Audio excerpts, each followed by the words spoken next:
আসসালামু আলাইকুম। আমন্ত্রণ বাংলা ভিশন সংবাদে আপনাদের সাথে আছে আমি শফিক রায়হান। শুরুতেই বিআরবি কেবলস সংবাদ শিরোনাম।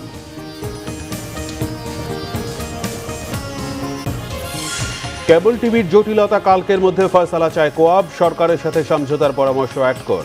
আইন না মানলে ব্যবস্থা, হুঁশিয়ারি তথ্যমন্ত্রী। গণ আন্দোলনে সরকার পতনের হুঁশিয়ারি মির্জা ফখরুলের। মরিচা ধরা হাতিয়ারে আন্দোলন হয় না বললেন ওবায়দুল কাদের। রোহিঙ্গা নেতা মুহিবুল্লাহ হত্যায় 2 আসামির রিমান্ড আবেদনের শুনানি আজ। মিয়ানমারে ফিরতে চাওয়ার কারণেই এ খুন বললেন পররাষ্ট্রমন্ত্রী। দেখছিলেন বিআরবি কেবল সংবাদ শিরোনাম, এবার বিস্তারিত। আগামীকালের মধ্যে কেবল টিভি শিল্পের বিদ্যমান জটিলতা নিরসন না হলে সারা দেশে কেবল অপারেটরদের নিয়ে বৃহত্তর আন্দোলনে যাবে বলে জানিয়েছে কোয়াবের সমন্বয় কমিটি। এদিকে সারা দেশে ডিজিটালাইজেশন না হওয়া পর্যন্ত বন্ধ রাখা বিদেশি চ্যানেলগুলো দেখানোর সুযোগ চায় কোয়াব ঐক্য পরিষদ। তথ্য ও সম্প্রচার মন্ত্রণালয়ের সিদ্ধান্তে 1 অক্টোবর থেকে কেবল টিভি নেটওয়ার্কে বিদেশি চ্যানেল বা অনুষ্ঠান সম্প্রচার বন্ধ রয়েছে। এমন পরিস্থিতিতে কেবল অপারেটর্স অ্যাসোসিয়েশন অব বাংলাদেশ কোয়াব সমন্বয় কমিটির পক্ষ থেকে সংবাদ সম্মেলন করা হয়। শনিবার বীর উত্তম সিআর দত্ত রোডের কার্যালয়ে সংবাদ সম্মেলনে সংগঠনের পক্ষ থেকে ক্লিন ফিট ইস্যুতে কেবল অপারেটরদের প্রশাসনিক হয়রানি বন্ধের আহ্বান জানানো সহ 4 দফা দাবি তুলে ধরা হয়। আমাদের প্রথম 1 নম্বর দাবি, ব্রডকাস্টার কর্তৃক ক্লিন ফিট অথবা বিজ্ঞাপনবিহীন চ্যানেল না পাওয়া পর্যন্ত গ্রাহকদের বিনোদনের স্বার্থে বিদেশি চ্যানেল সম্প্রচারের অনুমতি দিয়ে চলমান বিধিনিষেধ প্রত্যাহার করে বিষয়টি পুনর্বিবেচনার আহ্বান জানাচ্ছি। কেবল টেলিভিশন, ওটিটি, আইপিটিভি এবং ডিটিএইচ একই নীতিমালার আওতায় আনতে হবে। পাশাপাশি বন্ধুগণ, আমাদের উপরোক্ত দাবি দাওয়াগুলোর ভিত্তিতে আমরা আগামী 4 অক্টোবর 2021 সোমবারের মধ্যে কেবল টিভি শিল্পে বিদ্যমান জটিলতা নিরসন না হলে সমগ্র দেশের কেবল অপারেটরদের নিয়ে আমরা বৃহত্তর আন্দোলনে যেতে বাধ্য হব।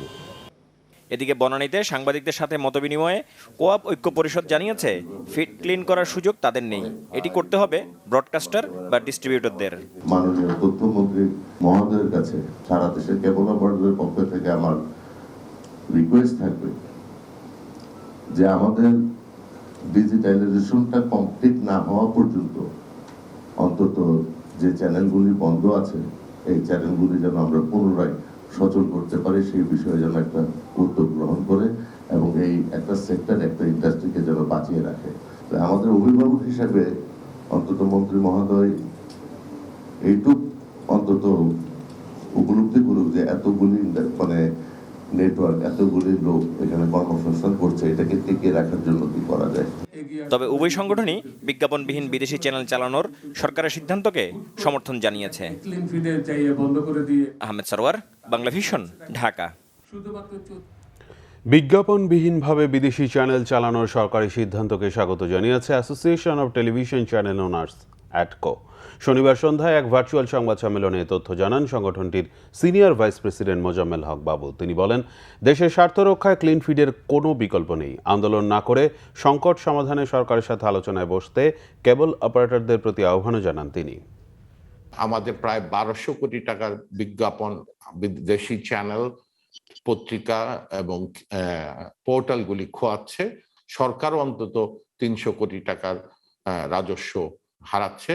সেক্ষেত্রে এটা অনন্তকাল চলতে পারে না এবং এক পর্যায়ে সরকার যে অবস্থান গ্রহণ করেছে আমরা তাকে সাধুবাদ জানাই। কোনো দেশপ্রেমিক সংগঠনের পক্ষে সরকার যদি তার বিদ্যমান আইন বলবৎ করতে যায়, তাকে কঠোর আন্দোলনের মাধ্যমে প্রতিহত করার কোন উদ্যোগ অনভিপ্রেত এবং আমরা বিশ্বাস করি তারা বিষয়টি বুঝতে পারবে এবং তারা সরকারের সাথে আলোচনার মাধ্যমে নিশ্চয়ই এই ট্রানজিশনটা আমরা অতিক্রম করতে পারবো। দেশে বিজ্ঞাপনবিহীন বিদেশি চ্যানেল সম্প্রচারে কোনো আপত্তি নেই জানিয়ে তথ্য সম্প্রচার মন্ত্রী ডক্টর হাসান মাহমুদ বলেছেন, দেশের আইন সবাইকে মানতে হবে, আইন লঙ্ঘন করলে ব্যবস্থা নেওয়া হবে। গতকাল চট্টগ্রাম শিল্পকলা একাডেমি মিলনায়তনে প্রধানমন্ত্রী শেখ হাসিনার 75তম জন্মদিন উপলক্ষে সংযুক্ত আরব আমিরাত প্রবাসী কমিউনিটির আলোচনা সভা শেষে সাংবাদিকদের তিনি কথা বলেন।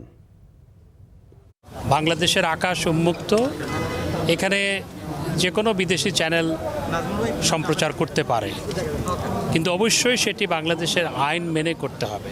কিন্তু আমাদের দেশে বছরের পর বছর ধরে আমাদের আইনকে বৃদ্ধাঙ্গুলি প্রদর্শন করে বিদেশি চ্যানেলগুলো তারা বিজ্ঞাপন সহ সম্প্রচার করছিল। সরকার কোনো চ্যানেল বন্ধ করেনি। যারা এই চ্যানেলগুলোর বাংলাদেশে যারা এজেন্ট কিংবা অপারেটর, তারাই যেহেতু তারা বিজ্ঞাপন মুক্তভাবে তাদেরকে ফিড দিচ্ছে না, সেজন্য তারা সম্প্রচার বন্ধ করেছে। বিএনপি মহাসচিব মির্জা ফখরুল ইসলাম আলমগীর জানিয়েছেন, নিরপেক্ষ সরকার ও নিরপেক্ষ নির্বাচন কমিশন ছাড়া কোনো নির্বাচন মেনে নেওয়া হবে না। তিনি বলেন, নির্বাচন খেলা দেশে আর হতে দেওয়া হবে না। সুষ্ঠু নির্বাচন হলে আওয়ামী লীগ 30টি আসনও পাবে না বলেও মন্তব্য করেন বিএনপি মহাসচিব। 1 অক্টোবর 2021 নির্দলীয় নিরপেক্ষ সরকারের অধীনে সর্বশেষ নির্বাচন দিবসটি উপলক্ষে রাজধানীর ইঞ্জিনিয়ার্স ইনস্টিটিউশন মিলনায়তনে আলোচনা সভা করে জাতীয়তাবাদী দল বিএনপি। সংবিধানের সংশোধনী এনে নির্দলীয় সরকার বাস্তবায়নের তাগিদ দেন দেশের বিশিষ্টজনেরা। আজকে যারা ক্ষমতায় আছেন তারাই সেই সংশোধনীটা করবে। সংবিধান পরিবর্তনের জন্য যে আন্দোলন, সেই আন্দোলন নিঃসন্দেহে কোনো ছোটখাটো আন্দোলন নয়। একটা গভর্নমেন্টকে যে পর্যায়ে আপনার বাদ দেওয়া হয়েছিল, এটা তো কোশ্চেন করা উচিত ছিল সুশীল সমাজে যে এটা আপনার উদ্দেশ্যমূলক, তারা করে নাই। এবং একটার পরে একটা যখন আপনার সব ইয়েগুলি ভেঙে দিল, আপনার প্রতিষ্ঠানগুলি, আমি কোনোদিন তাদের মধ্যে কোনো ক্রিটিসিজম শুনি নাই। বিএনপি নেতাদের অভিযোগ, দমন পীড়নের মাধ্যমে ক্ষমতায় টিকে থাকতে চায় আওয়ামী লীগ। নতজানু সরকার ক্ষমতায় থাকলে দেশের সার্বভৌমত্ব থাকে না বলেও মন্তব্য করেন তারা। শত্রুকে নিপাত করতে হবে। এই শত্রু নিপাত না করলে আমাদের দেশের স্বাধীনতা থাকবে না। এই শত্রু নিপাত না করলে সার্বভৌমত্ব থাকবে না। এই দেশের গণতন্ত্র থাকবে না। এই দেশের মানুষ স্বাধীনভাবে কথা বলতে পারবে না। বিএনপি মহাসচিবের অভিযোগ, তত্ত্বাবধায়ক সরকারের দাবিতে জ্বালাও পোড়াও করেছে আওয়ামী লীগ। সন্ত্রাসের মাধ্যমে ক্ষমতায় এসে এখন ক্ষমতা দখল করে আছে দলটি। নির্বাচন খেলা আর হবে না। নির্বাচন হতে হলে অবশ্যই একটি নির্বাচনকালীন সময়ে নিরপেক্ষ সরকারের অধীনে নির্বাচন হতে হবে। নির্বাচন হতে হলে অবশ্যই একটি নিরপেক্ষ নির্বাচন কমিশনের পরিচালনায় নির্বাচন হতে হবে। আপনাদের দিন ঘনিয়ে এসেছে, দিন শেষ। পদ পাওয়ার জন্য মাঠ না জমিয়ে আন্দোলনের সময় কর্মীদের নিয়ে মাঠে থাকতে নেতাদের প্রতি আহ্বান জানান মির্জা ফখরুল ইসলাম আলমগীর। কমিটি হচ্ছে, তার জন্য মাঠ বোঝাই করে দেবেন না। সিকান্দার রেমান, বাংলাভিশন, ঢাকা। আওয়ামী লীগ সাধারণ সম্পাদক ওবায়দুল কাদের বলেছেন, বিএনপির আন্দোলনের হাতিয়ারে মরিচা ধরেছে। তাদের কথিত জোয়ার এখন ভাটায় পরিণত হয়েছে। তিনি বলেন, তত্ত্বাবধায়ক ইস্যু মীমাংসিত, এ নিয়ে মাঠ গরম না করার পরামর্শ দেন তিনি। এদিকে দলটির যুগ্ম সাধারণ সম্পাদক মাহবুবুল আলম হানিফ বলেছেন, বিএনপি তাদের জীবদ্দশায় ক্ষমতায় আসবে কিনা তা নিয়ে সন্দেহ আছে। শনিবার নিজ বাসভবন থেকে নিয়মিত ব্রিফিংয়ে আওয়ামী লীগ সাধারণ সম্পাদক ওবায়দুল কাদের বলেন, আগামী জাতীয় নির্বাচনে ভরাডুবির আশঙ্কা আগেই উপলব্ধি করতে পেরেছে বিএনপি। ফলে তাদের হৃদকম্পন শুরু হয়েছে। এমনকি দলটির নেতারা রাজপথ আর ভোটের ময়দান ছেড়ে গণমাধ্যম ও সোশ্যাল মিডিয়ায় রাজনীতিকে সীমাবদ্ধ করেছে। নির্বাচন কমিশন সাংবিধানিক প্রতিষ্ঠান, এতে সরকারের কোনো হস্তক্ষেপ নেই বলেও জানান ওবায়দুল কাদের। আন্দোলনেও তারা সফল হবে না এবং নির্বাচনেও তাদের সফলতা আসবে না। বিএনপির আন্দোলনের হাতিয়ারে মোর্চে ধরে গেছে। তত্ত্বাবধায়ক সরকারের বিষয়টি এখন আদালতের মীমাংসিত বিষয়। তত্ত্বাবধায়ক সরকার বাতিল করেছে উচ্চ আদালত। এ পদ্ধতি ছিল একটি অন্তর্বর্তীকালীন ব্যবস্থা। দীর্ঘমেয়াদে তত্ত্বাবধায়ক সরকার চলতে পারে না। এদিকে দলটির যুগ্ম সাধারণ সম্পাদক মাহবুবুল আলম হানিফ বলেন, অতীতের কুকর্ম, সন্ত্রাস ও নাশকতার কারণে জনগণ থেকে বিচ্ছিন্ন হয়েছে বিএনপি। সকল দল নির্বাচনে আসুক, আওয়ামী লীগ তা চায় বলেও মন্তব্য করেন। কুকর্ম, অতীতের সন্ত্রাস, নাশকতামূলক কর্মকাণ্ড, দুর্নীতি এবং পেট্রোল বোমা দিয়ে মানুষ পুড়ে হত্যার কারণে তারা জনগণ থেকে এতটাই দূরে সরে গেছে যে তাদের আগামী নির্বাচন তো দূরের কথা, তাদের জীবদ্দশায় আর কখনো বিএনপি ক্ষমতা আসতে পারবে কিনা এটি নিয়ে জনগণ আমার মনে হয় ভাবছে না। আমরা চাই সব দলই নির্বাচনে অংশগ্রহণ করুক এবং জনগণ স্বতঃস্ফূর্তভাবে তাদের উৎসবমুখর পরিবেশে ভোট প্রদান করে তাদের পছন্দের দলকে নির্বাচিত করবে, এটাই আমাদের প্রত্যাশা। চাঁদপুর স্টেডিয়ামে জেলা আওয়ামী লীগের বর্ধিত সভায় মাহবুবুল আলম হানিফ এ মন্তব্য করেন। সৈয়দ আব্দুল মুহিত, বাংলা ভিশন, ঢাকা। গুলশান আজাদ মসজিদে জানাজা শেষে গতকাল মিরপুর শহীদ বুদ্ধিজীবী কবরস্থানে দাফন করা হয়েছে জাতীয় পার্টির মহাসচিব সাবেক মন্ত্রী জিয়াউদ্দিন আহমেদ বাবলুকে। এ সময় সেখানে পরিবারের সদস্যরা ছাড়াও জাতীয় পার্টির নেতাকর্মীরা উপস্থিত ছিলেন। এর আগে সর্বস্তরের মানুষের শ্রদ্ধা জানানোর জন্য শনিবার দুপুরে তার লাশ নেওয়া হয় কাকরাইলে জাতীয় পার্টি কেন্দ্রীয় কার্যালয় চত্বরে। সর্দি কাশি নিয়ে গত 6 সেপ্টেম্বর ল্যাবেড হাসপাতালে ভর্তি হন জিয়াউদ্দিন বাবলু। করোনা পজিটিভ হওয়ার পর 8 সেপ্টেম্বর তাকে ভর্তি করা হয় বাংলাদেশ স্পেশালাইজড হাসপাতালে। পরে নেগেটিভ হলেও পোস্ট কোভিড জটিলতায় ভুগছিলেন তিনি। শনিবার সকালে হাসপাতালে চিকিৎসাধীন অবস্থায় শেষ নিঃশ্বাস ত্যাগ করেন বাবলু। তার মৃত্যুতে শোক জানিয়েছেন রাষ্ট্রপতি মোহাম্মদ আব্দুল হামিদ ও প্রধানমন্ত্রী শেখ হাসিনা। জিয়াউদ্দিন আহমেদ বাবলুর মৃত্যুতে 3 দিনের শোক ঘোষণা করেছে জাতীয় পার্টি।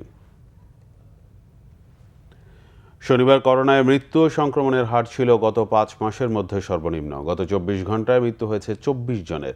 স্বাস্থ্য অধিদপ্তরের সংবাদ বিজ্ঞপ্তিতে জানানো হয়, গত 24 ঘন্টায় 17,283টি নমুনা পরীক্ষা করে করোনা শনাক্ত হয়েছে 589 জনের। শনাক্তের হার 3.41, সুস্থতার হার 97.45। এছাড়া মৃত্যুর হারও কমে 1.77 পৌঁছেছে। মোট মৃত্যুর অর্ধেকের বেশি ঢাকা বিভাগে 14 জন, এরপর চট্টগ্রাম বিভাগে 4 জন। মৃতদের মধ্যে 15 জন পুরুষ আর 9 জন নারী। কিশোর অপরাধ দমনে যেভাবে হোক গ্যাং কালচার নিয়ন্ত্রণ করতে হবে জানিয়েছেন র্যাব মহাপরিচালক চৌধুরী আবদুল্লাহ আল মামুন। গতকাল রাজধানীর এফডিসিতে ডিবেট ফর ডেমোক্রেসি আয়োজিত বিতর্ক অনুষ্ঠানে তিনি আরও বলেন, তরুণ প্রজন্ম যাতে প্রযুক্তির অপব্যবহার না করে সেই দিকেও অভিভাবকদের খেয়াল রাখতে হবে।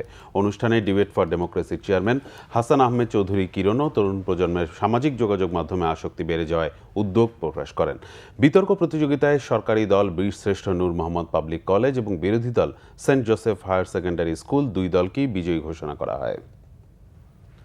রোহিঙ্গা নেতা মহিবুল্লাহ হত্যায় গ্রেফতার 3 আসামির মধ্যে 2 জনের 7 দিনের রিমান্ড আবেদনের বিষয়ে শুনানি আজ। শুক্রবার মধ্যরাতে আর্মড পুলিশ ব্যাটালিয়নের একটি দল উখিয়ার কুতুপালং রোহিঙ্গা ক্যাম্পে অভিযান চালিয়ে গ্রেফতার করে জিয়াউর রহমান ও আব্দুস সালামকে।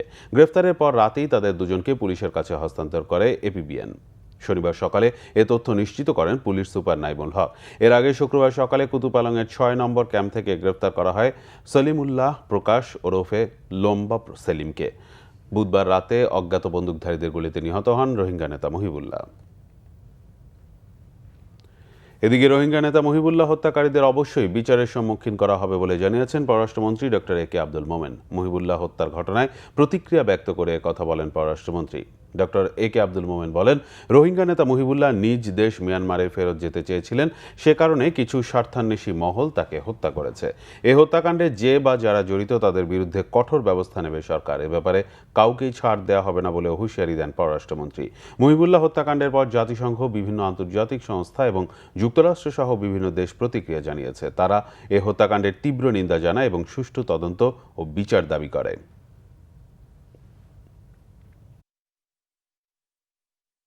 সিলেটের কোম্পানিগঞ্জে নির্মাণ হচ্ছে বঙ্গবন্ধু শেখ মুজিব হাইটেক পার্ক। শেষ হয়েছে 90% কাজ। বড় বিনিয়োগের দ্বার উন্মোচনের অপেক্ষায় প্রবাসী অধ্যুষিত এ অঞ্চলের মানুষ। আশার আলো দেখছেন তথ্য ও যোগাযোগ প্রযুক্তি খাতে জড়িতরা। কার্যক্রম শুরু হলে 50,000 মানুষের কর্মসংস্থানের সুযোগ সৃষ্টি হবে বলে মনে করছেন সংশ্লিষ্টরা।